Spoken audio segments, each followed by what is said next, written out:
What's going on, guys? It's Rio from Polarity Fitness, and today we're gonna be doing a Q&A. So you guys seem to enjoy the last Q&A, so I'm gonna keep these going on top of the workout vlogs and on top of the educational videos. So I've picked out 4 questions that I'm gonna be answering today from the Q&A post that I made a while back in my community section. So I wanna do justice to each and every question, so I'm not gonna try and answer them all in one video. I'm gonna take the time to answer each question properly. So if your question wasn't answered in this, it'll be answered in one of the future Q&As. So let's get straight into it here. So the first question, what is the best tricep routine? So first off, I would never recommend having a separate workout for triceps or any muscle group for that matter. Bro splits will get you absolutely nowhere as a drug-free lifter. They are a fantastic recipe for dog shit results. The answer to your question, man, well, the question, first of all, is already fucked from the jump, and it's not your fault. A lot of people think like this. But the answer to your question is that you need to focus on getting very strong at your presses. You need to get very strong at dips, bench presses, overhead presses. This is what produces the substance of your arms. Tricep isolation work, or just arm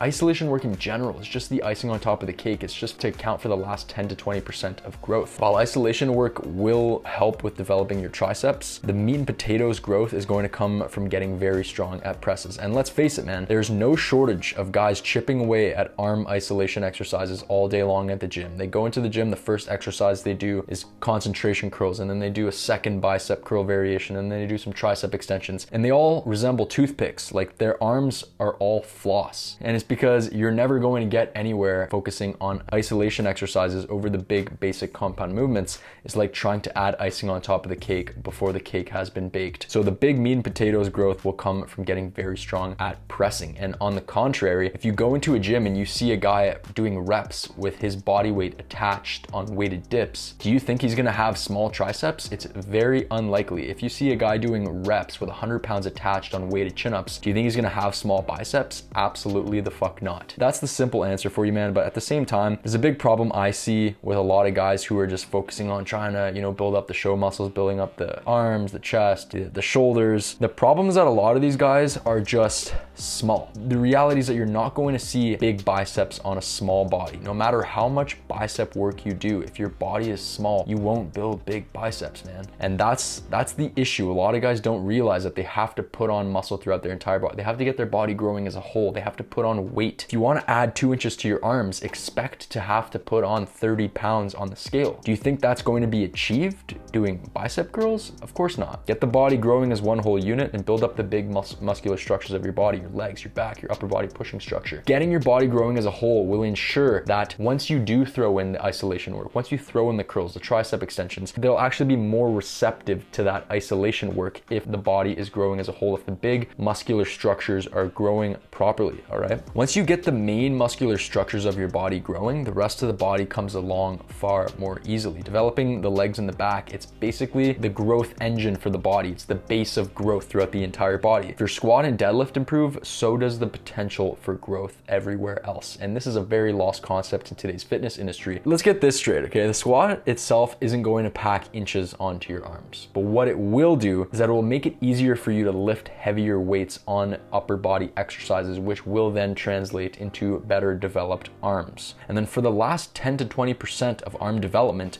throw in some isolation work. It's gonna help because pressing isn't going to hit all the heads of the tricep that efficiently. So yes, throwing in some isolation work is important, but do it at the end of your workout once the real work is done on the big major compound exercises. Do you think exercise rotation is necessary, or can you keep progressing on the same exercises forever? Well, you definitely cannot progress on the same exercises forever without hitting plateaus, but with using tactics like training cycles, micro plates, weight resets, you can progress on the same exercises for a long time. So exercise rotation isn't necessary, especially the way most people use it. Swapping exercises every 3 to 4 weeks to quote unquote avoid overuse injuries, keep your training stimulus fresh. It's a recipe for disaster, man. One of the biggest fallacies in the training world is that you have to constantly switch your exercises and keep the stimulus fresh. I used to do this and I never made gains because I was in a constant state of learning new exercises instead of actually making gains. So if you want to make the best gains, you need to mill milk your exercises dry of gains and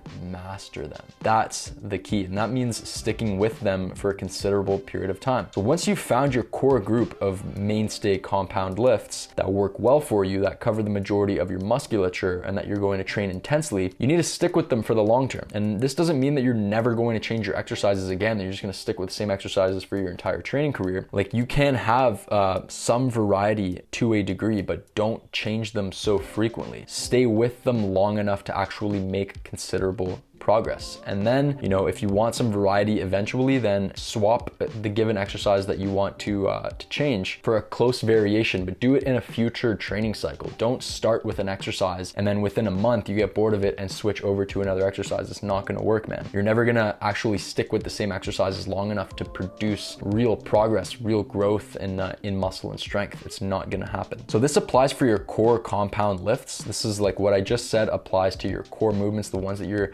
focusing on mastering, the linchpins of your training program. But when it comes to isolation exercises, you need to switch those every 2 to 3 months, because isolation exercises can cause overuse injuries when you stay with them too long, because that's the case with all single joint exercises. With multi-joint exercises, the big compound lifts, you're not going to have overuse injuries that easily. But when it comes to, like, let's say I'm doing the same bicep curl variation for months on end, it's very likely that I'm going to develop some sort of tendonitis in the elbows. It's not a good idea to stick with the same isolation exercises for extended periods of time. I recommend switching them, rotating them every 2 to 3 months to within close variations of them, right? Next question. Can you provide some guidelines on how long to bulk and how to know when it's time to stop?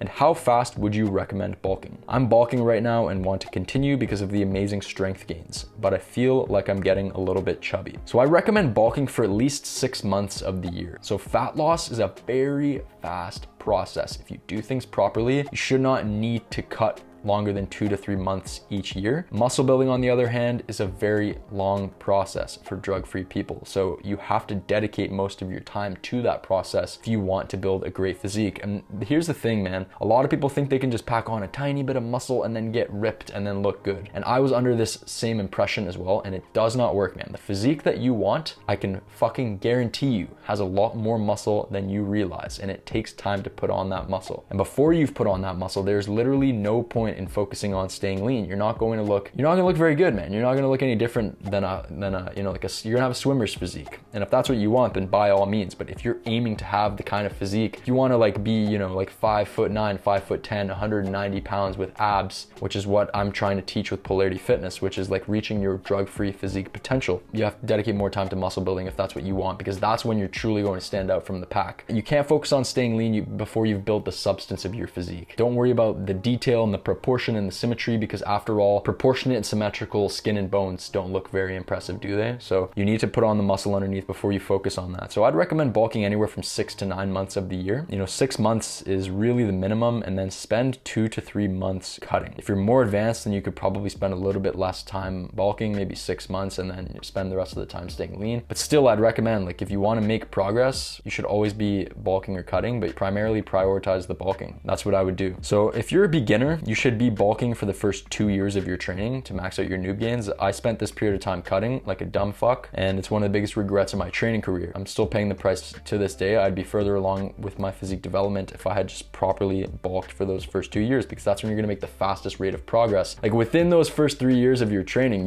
if you do things properly, you can reach like 80% of your physique potential, and you don't want to fuck that up by trying to be in a calorie deficit. So as for how to know like when it's time to stop bulking, I would simply stick to the time period that you initially committed to. So if you said you were going to bulk for 8 months, then stick with the 8 months and then transition to a cut when it's over. But I assume that you're asking about kind of body fat limits, in which case I would say don't bulk beyond 15% body fat. I don't like throwing around body fat percentages because it's so hard to say like you're 15% body fat. I have like an accurate gauge of like my own kind of body fat percentage, but still it's not going to be on point unless you're doing DEXA scans. There's no real point in talking in terms of body fat percentages, but but it's all we really can talk about since I'm not like face to face with you right now. So I would say bulk to 15% and then trim back down to 10 to 12% body fat, and then repeat this process. Like once you get to 10 to 12% body fat, get back into gaining mode. Here's the thing, man. When I say like you need to put on a little bit of body fat in order to build significant muscle mass as a natural lifter, a lot of people misconstrue that and think I'm saying that you need to get fat as fuck, which is not true. You need to gain weight in order to gain muscle. And without eating enough food, without overfeeding, you are not putting yourself in the anabolic environment required to gain muscle. Here's an interesting thing that a lot of people don't understand. So fat people actually have oftentimes a lot more muscle than people who have been training consistently for years. So fat people who are lazy and never touched a weight, who are 300 pounds, a lot of times will have more muscle mass than someone who's focused on staying lean and has been training for years. Because food is anabolic and it creates growth in the same way that anabolic steroids do. And so if you're a drug-free lifter, you need to have that anabolic environment. And if you're not going to achieve that through drugs, which is not what this fucking channel is about, if you hadn't been able to tell by now, then you're going to need to create that anabolic environment through overfeeding. And that's going to be the only way you're going to gain significant muscle mass as a drug-free trainee. And that's why I'm so firm on the need to bulk when you're drug-free, man. So, you know, you should be gaining roughly 2 pounds per month on the scale. Like, you need to put on weight to gain fucking muscle, guys. Muscle does not come out of thin air. You have to. A lot of guys think they can just stay ripped to the bone and put on lots of muscle mass. Good luck, man. You'll spin your wheels forever. I'm telling you, this is one of the biggest problems that I ever had when I was beginning my training journey. The people I was following at the time promoted that stay ripped year-round idea, and it's fucking horse shit, guys. You'll get nowhere. When you're newer to training, you can gain 2 pounds of muscle every month if you're doing everything right. And then from that point on, it's diminishing returns. So keep that in mind. But the most important thing, don't freak out at a little bit of body fat. Don't freak out when a little bit of body fat starts to accumulate. As I said, it's necessary for you to be able to put on significant muscle. So these people promoting like lean gains or main gaining, keep this in mind, okay? It will take you 3 years of doing lean gains or main gaining to put on the same muscle and strength that you could have gained in 6 months doing a proper bulk. That's the fucking reality, okay? That's just how it goes, man. So if you wanna take 3 years to do what you could have done in 6 months, by all means, go for it, man. But I'm telling you, it's a lot faster to just bulk properly and then transition into a cut. You're gonna make 10 times faster progress. So the next question, I was wondering about switching to an upper lower once a week. I'm an advanced lifter and currently alternate upper lower workouts 3 times per week, Monday, Wednesday, Friday. In the long run, will my results suffer with the lower volume? I am bulking and sleeping a lot, and I work as a salesman, so my stress levels aren't too high. Will it work? What's your opinion? Honestly, man, the first thought that popped into my head is that you should transition to 2 full body workouts per week with 2 different sets of exercises, like what I do and what I promote for everyone. And I'll tell you something interesting though. I tried this training split for a while, the 1 upper body workout, the 1 lower body workout, and it was fantastic for my lower body. Training the lower body once a week is pretty much on par with your recovery ability and your ability to make consistent strength gains, but it wasn't enough for my upper body. My upper body I felt as if it actually detrained. I found my upper body recovered within like a couple of days, right? And then my lower body, like 7 days later, I was ready to train it again. I was recovered. But like after 2 days of the upper body workout, 2 or 3 days, I was fully recovered, ready to hit my upper body again, but I had to wait 4 more days in order to hit it. And like I felt I was detraining on that workouts, but don't get me wrong, this can work for people with more limited recovery abilities. I think it's actually a good split. I think it can also be used as a way to extend your training cycles. Like if you're doing, let's say, like 2 full body workouts per week with 2 different sets of exercises, and then you reach this point where you stagnate, sometimes it can help to put the overlapping exercises together as you do in that training split. So to group the upper body exercises together, to group the lower body exercises together. So each large muscular structure is only being hit once per week, whereas with the 2 different full body workouts, your lower back, for example, is taking a beating twice per week from the squats and the deadlifts. And when you get far into your training cycles, sometimes that can be really hard to manage recovery wise, and it can be hard for you to gain strength with that sort of setup, in which case it can help to put the overlapping exercises together. Given your circumstances and the details you gave me about your life, I believe it'd be too little for you, man. So what I love about full body twice per week is that it gives the best balance of workload and recovery. It gives you the perfect balance of workload. You can get enough work done, but you can also recover between workouts and stay fresh and make consistent strength gains. It's one of the few splits that allows you to hit each area twice per week while still being able to recover between workouts and make consistent strength gains. You know, the upper body grows better on that split because you're hitting it twice per week, which I think is beneficial for most big muscular structures, right? The lower body also grows well on that setup. But regardless, man, I would recommend switching to twice per week training. I'm almost hesitant to fucking promote 3 days per week training nowadays, given how superior twice per week training is for most people. I truly believe that. I think there's too little room for error with 3 days per week training for most people. And don't get me wrong, I still love 3 days per week training. I'm probably going to attempt a couple different 3 day per week training splits that I'll probably show you guys on my vlog, just because, you know, I like to test new shit and, you know, test against my approach, make sure I'm putting out the best information and seeing how things work for myself. But I've had lots of success training 3 days per week. Don't get me wrong, but I've had more success training twice per week. And I've had more time to put into the other areas of my life and spend less time in the gym, which is my preferred way of doing things. But I'd always say twice per week training is the default recommendation no matter what. So yeah, there's very little room for error through workouts per week, although it does offer more variety in terms of programming. Like, you can't program that many different ways when you're training twice per week. It's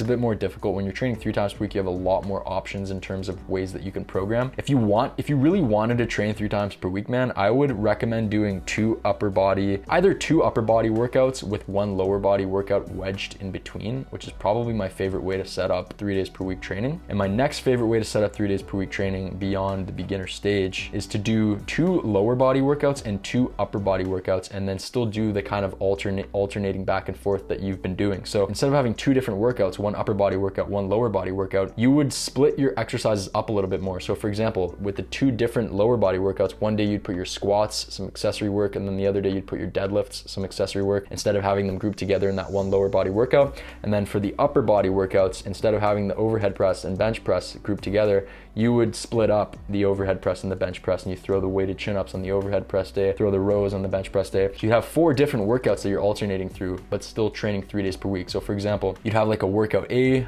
B, C, and D. So as an example of how that would work, like Monday could be workout A, Wednesday workout B, Friday workout C, and then workout D would carry over into the next Monday, and then you would just consistently alternate them back and forth. So one week you'd have 2 upper body workouts and 1 lower body workout. The next week you'd have 2 lower body workouts and 1 upper body workout. So it gives you a little bit more recovery as opposed to what you're currently doing. That may be like a little bit more of a closer switch for what you're currently doing, but still, you heard my earlier opinion. I think you should just switch over to twice per week full body, the exact kind of setup that I do. That's it for this video, guys. I didn't realize I just burned through these questions here. So yeah, I hope you guys enjoyed this video. Make sure to pick up my free 13-point drug-free muscle building checklist if you haven't already. It has the 13 fundamentals of drug-free physique building. Let me know what you thought about this video in the comment section if you guys want to keep seeing these Q&As, and we'll talk soon, guys. Peace.